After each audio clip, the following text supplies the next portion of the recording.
ever since the Pokemon Sword and Shield trailer first dropped, there's been a video that I wanted to talk about, and it's really just about the little crop circle designs we see on the side of the hill slash mountain type thing in that trailer. Now, of course, it's way too early for us to be 100% assured of anything, but I want to believe that this is a hint to something big. Now, in the trailer, it showed a glimpse of a crop circle type design of seemingly Pokemon looking creatures.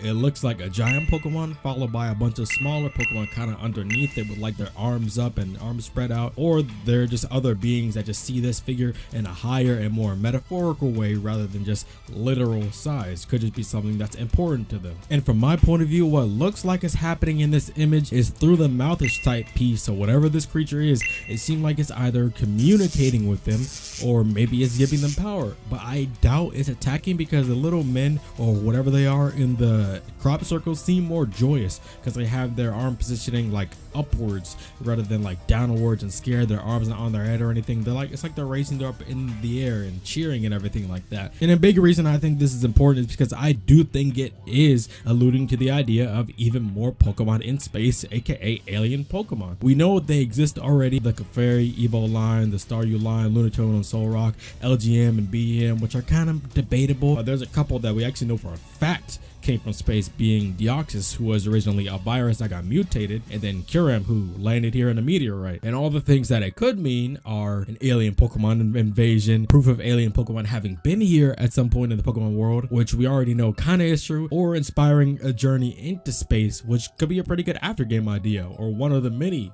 good aftergame ideas that could come from this. I have a little bit of good reasoning behind why I'm being so suspect about this whole crop circle thing that's in this trailer. This whole 5-second piece that was in this trailer. I got you. But first, I kind of want to explain the whole actual meaning behind crop circles, even though I think most people already have an idea, but I'm gonna say it anyway. Generally theorized to be imprints from spaceships or alien visitors overnight in the fields of crop tenders, or designs left by visitors from outer space indicating either a date or time or location, or even could just be some game, or even absolutely nothing. But in the case of the Gen 8 trailer, it's Pokemon designs, or what looks like to be Pokemon designs, which shows a much more apparent meaning to the people of the Pokemon world than our versions are. If they're Pokemon from space that have never been seen before, will people in the Pokemon world recognize them as potentially Pokemon, or just some put together shape? The differentiation should be easy, but depending on the complexity of the designs, then who really knows? Like, when you really think about it, there's nothing saying that Pokemon from outer space that are aliens have to abide by the same distinct designs that ours do. They could be very, very, very different, and Pokemon are already pretty varied, but they can have a complete different type of look to them. But basically what I'm really trying to say is that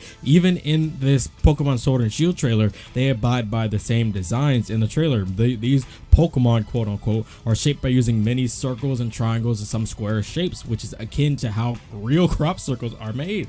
Plus, if you notice in this trailer, there's so many different wide open cropped fields and mountain and plains of grass to where more of these can continue to pop up. In different parts of the game, more and more could show up, and other signs could possibly show up, alluding to a potential aftergame of an alien Pokemon invasion, which is what I would love to see. But I don't know if it's gonna happen, but I would love to see that. Basically, to sum this all up in a nice and clear and organized fashion for you guys, I'm gonna say this is really what I want. You become the champion, and then after you become the champion, you defeat the evil team as the champion instead of just some random 10-year-old kid that decided to ruin their plans. I'm not saying the whole deal with the Pokemon evil team has to be in the after game, but just the final sequence. But before you actually become champion, during the Pokemon story, you have little hints of a potential Pokemon alien invasion or interactions with alien Pokemon, like you have meteor showers, more and more crop circles popping up in all these fields, Clefairies or other space Pokemon acting scared, BM and LGMs gathering at night,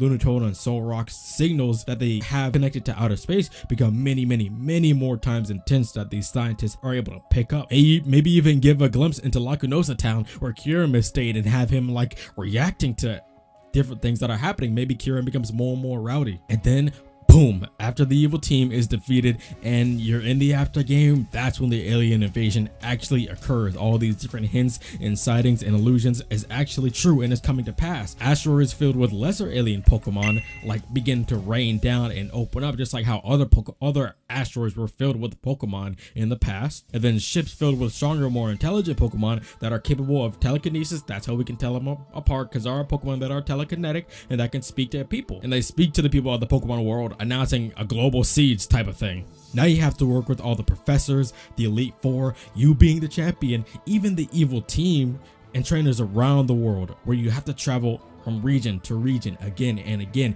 and potentially areas of other regions, mainly being the key spots to fight against the invasion, teaming up with both random trainers and familiar faces from these past regions, or just some of your rivals from past Pokemon games, and even the evil teams from past Pokemon games have to come out the woodworks to defend the Pokemon world against this alien Pokemon global siege. Deoxys was just a virus who was strong enough to become a legendary Pokemon, have the strength of a huge legendary Pokemon, and different abilities of transforming into speed, attack, and defense type. So what are these actual more intelligent alien Pokemon gonna be like if Deoxys was just a virus that got mutated? But yeah, pretty much that's as far as I'm thinking. But I think an after game like this would be really good for Pokemon Switch to have, and with the capability of the Switch and the hype people have brought to Gen 8, I definitely think this is the time for Game Freak. You gotta show out now.